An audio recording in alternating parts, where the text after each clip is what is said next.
I never thought love could feel like a trap. When I first met her, I believed I had finally found the woman who would change my life for the better. She was beautiful, confident, and had this way of making everyone around her believe she was the only person who could hold things together. And for a while, I let myself believe it too.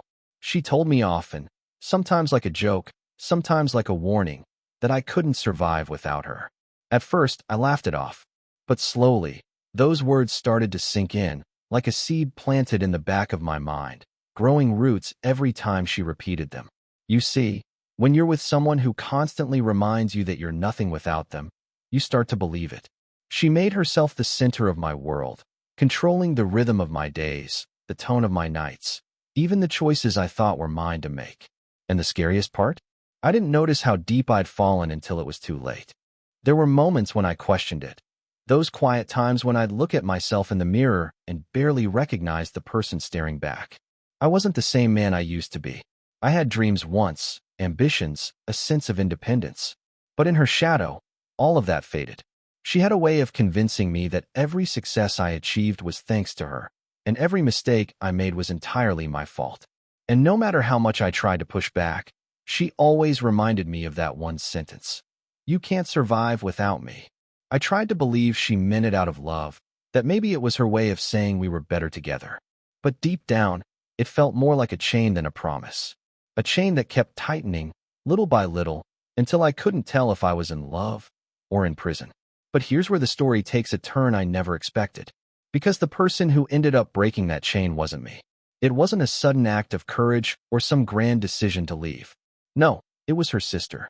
The woman I barely paid attention to at first. The one who was always in the background, quieter, softer, almost invisible compared to her commanding presence. And yet, when I was at my lowest, when I felt like I truly couldn't go on anymore, her sister was the one who saw me. Not the broken version of me my girlfriend painted, not the dependent man I had been told I was. She saw the real me, the man I used to be, and the man I could still become. I didn't know it then, but the moment her sister stepped into my life, everything was about to change.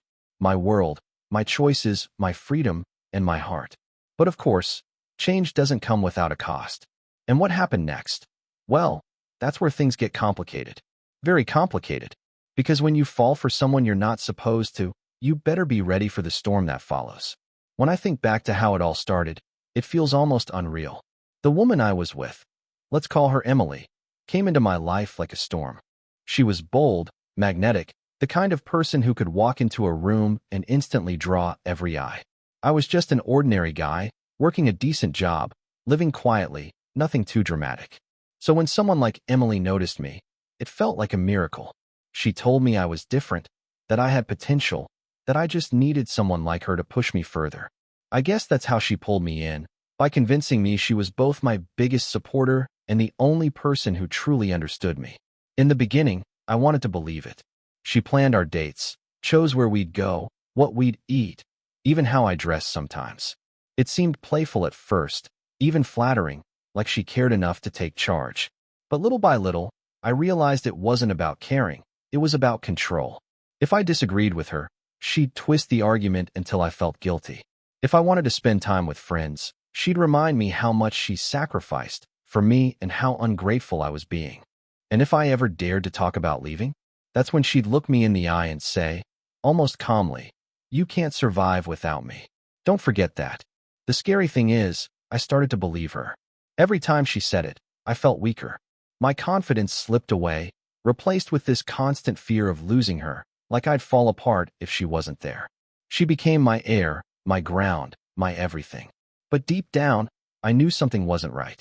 That's when Hannah, her younger sister, entered the picture. Compared to Emily, Hannah was quiet, reserved, almost the opposite. She didn't demand attention. She simply existed in this calm, gentle way that made people feel at ease. At family gatherings, she'd sit in the corner with a book or help their mother in the kitchen, never fighting for the spotlight. For the longest time, I barely noticed her because Emily made sure all the focus stayed on her. But as my relationship with Emily grew darker, I started noticing small things about Hannah. The way she actually listened when I spoke, instead of waiting for her turn to talk. The way her eyes softened when she saw how tired I looked. Once, During a tense dinner, she slipped me a little smile across the table, a smile that felt like comfort in the middle of a storm. I didn't realize it then, but those small moments planted something inside me, something Emily could never control. Still, at that point, I was trapped. My life revolved around Emily, and I was too scared to imagine breaking free.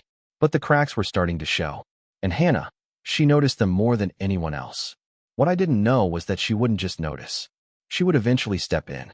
And when she did, nothing about my life, or theirs, would ever be the same again. Things between Emily and me reached a breaking point faster than I expected. The more I tried to please her, the more she tightened her grip.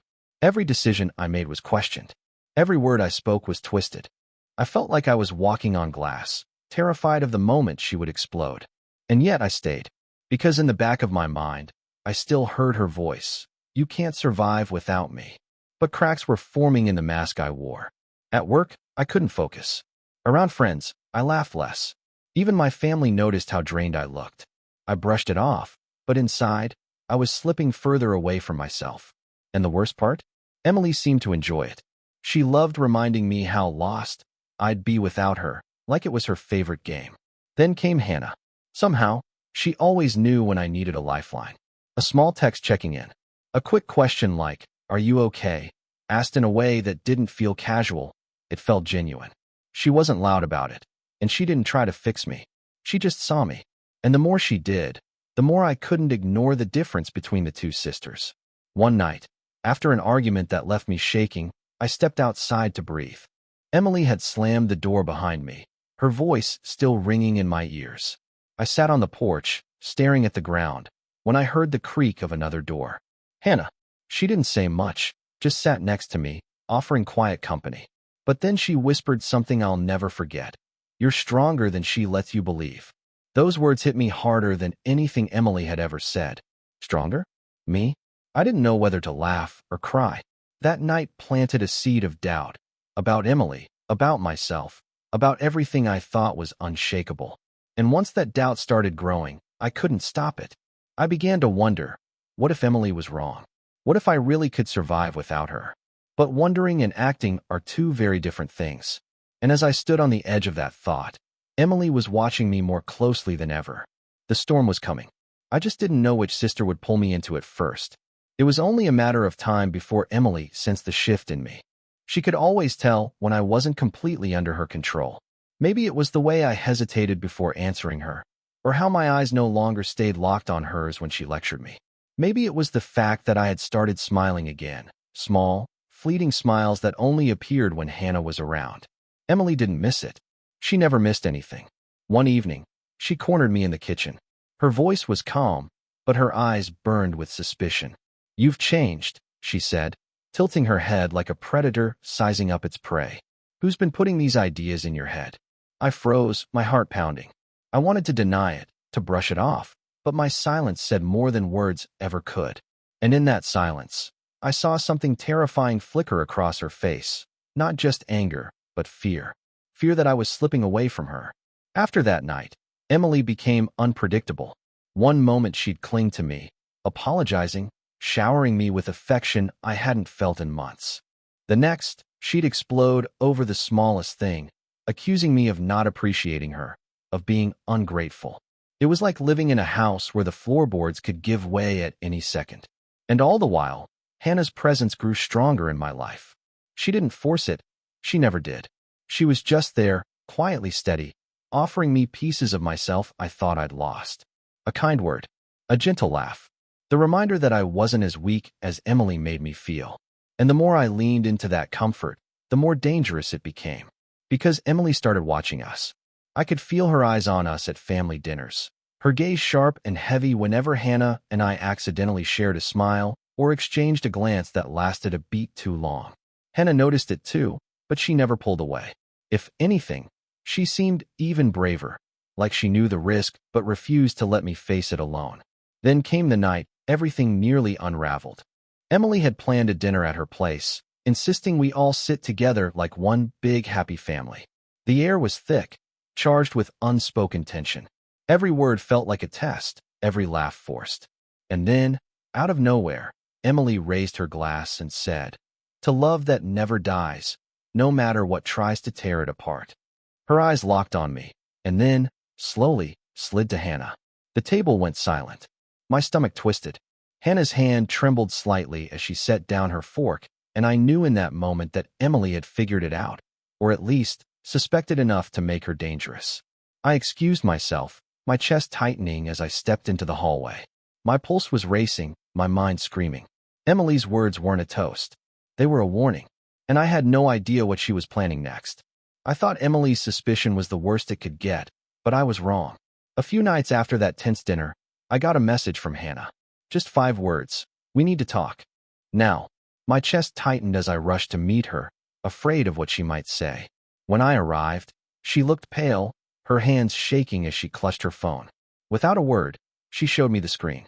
It was a message from Emily, cold, deliberate, and terrifying. If you think you can steal what's mine, think again. I'll ruin you both. But that wasn't the twist. Hannah scrolled down, her lips trembling, and showed me something else. Photos. Photos of me. Some were harmless, but others were private, moments I never knew were being captured. Emily had been following me, documenting me, collecting proof to twist the story any way she wanted. And at the bottom of the thread was the final message: tomorrow night. You'll see what happens when someone betrays me. I felt the ground slip beneath me. Emily wasn't just jealous anymore. She was planning something. Something neither of us might walk away from. And the clock was already ticking. The next night, I walked into Emily's apartment with my stomach in knots. The lights were dim, a single candle flickering on the dining table, casting long shadows across the room. Emily stood there, waiting, her smile sharp enough to cut glass. "You're late," she said, her tone icy calm. On the table beside her sat a folder, thick with papers and photographs. My photographs. Every secret moment she had collected, every step I hadn't known she was watching. "You thought I wouldn't notice?" she hissed, slamming the folder shut. "You thought you could make a fool of me, with my own sister?" I opened my mouth, but before I could speak, Hannah burst through the door. She had tears in her eyes, but her voice was steady. "Stop this, Emily. He doesn't belong to you. He never did." For a moment, I thought Emily might break. Her lips trembled, her eyes glistened, but then she laughed, a sound so sharp it sent chills down my spine. "If I can't have him," she whispered, "neither can you." Her hand darted under the table, pulling out a small bottle. I froze, realizing what she intended. Poison. She was willing to destroy everything, even herself, just to prove her control. Before she could act, Hannah lunged forward, grabbing the bottle and sending it crashing to the floor. Glass shattered, liquid spreading across the wood. Emily screamed, collapsing to her knees as if the fight had finally drained from her. For a second, it was over. I thought we had won. But then Emily looked up, her face twisted with something darker than rage. "You think you're free of me?" she spat. "You'll never be free. Not from me. Not from what I've done." And then she revealed her final weapon, a set of envelopes sealed and addressed to my boss, my family, my closest friends. Each one filled with lies and carefully staged photos meant to destroy me. Even as she was dragged away that night, screaming and broken, those envelopes were already out in the world. And that's when I realized surviving Emily was only the beginning. The days after that night felt like waking up from a nightmare I'd been trapped in for years. Emily was gone, taken away after her breakdown, her threats exposed for everyone to see. But her shadow still lingered. Those envelopes she had prepared? By some miracle, they never made it into the wrong hands. I don't know if she never got the chance to send them, or if she wanted me to live in fear of what could have happened. Either way, the damage she intended never fully reached me. But the scars remained. For weeks, I couldn't shake the feeling that she was still watching, still whispering in my ear, "You can't survive without me." Those words haunted me in quiet moments, like a chain I hadn't completely broken. I'd sit in silence, wondering if she had been right all along, if I really was too weak to stand on my own. That's when Hannah became more than just a quiet presence in my life. She didn't rush me. She didn't try to erase the past or force me into the future. Instead, she gave me something Emily never could: space. Space to breathe, to remember who I was before I got lost, to believe that maybe I had always been stronger than I thought. We started small. Walks in the park, coffee on Sunday mornings, conversations that stretched late into the night, filled with laughter I hadn't heard in myself for years. For the first time, I wasn't being told what to do or who to be. I was just me. And Hannah liked that version of me. She reminded me that survival isn't about clinging to someone else. It's about finding the strength within yourself and then choosing to share it with someone who lifts you up instead of tearing you down. I won't lie, falling for her wasn't easy. There were whispers, raised eyebrows, people who didn't understand how something good could come from something so broken. But Hannah and I knew the truth. She hadn't stolen me from Emily. She'd simply helped me see myself again, at a time when I thought I was invisible. As the months passed, the fear started to fade. Emily became a name I no longer flinched at, a chapter closed in a book I no longer wanted to read. And though part of me will always carry the weight of what happened, I'm grateful for the lessons, for the freedom, and most of all, for the chance to rewrite my story. Because the truth is, Emily was wrong. I could survive without her. In fact, I was happier, healthier, and freer than I'd ever been. And the person standing beside me wasn't the one who chained me to my fears. It was the one who helped me break free from them. If there's one thing I've learned, it's this. Sometimes, the people who insist you can't live without them are the very ones holding you back.